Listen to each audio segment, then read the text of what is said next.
জানো তো বেশ কিছুদিন আগেও তোমাদের সাথে কিন্তু আমি একটি মুকুট তৈরি করার ভিডিও শেয়ার করেছি, তবে সেটি কোনো না কোনো কারণে কিন্তু আমার ভয়েস ওভার একদমই আসেনি। তার জন্য ভাবলাম আমি তোমাদের সাথে আবারও একটি মুকুট তৈরি করার ভিডিও শেয়ার করাই যাক। তবে আগের দিনের তুলনায় কিন্তু আজকের ভিডিওর ডিজাইনটা ছিল একটু অন্যরকম। তোমরা কিন্তু পুরো ভিডিওটি দেখে জানিও কোন ডিজাইনটা তোমাদের সব থেকে বেশি ভালো লেগেছে।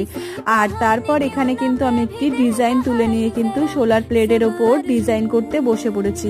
আর এই সোলার প্লেটের ওপর কাটতে কাটতে কিন্তু আমার হাতটা অনেকটাই কেটে কেটে গিয়েছিল। যেহেতু আমার কাছে কোনো রকম কাটার ছিল না, আমি কিন্তু এখানে একটি নতুন ব্লেড ব্যবহার করেছিলাম।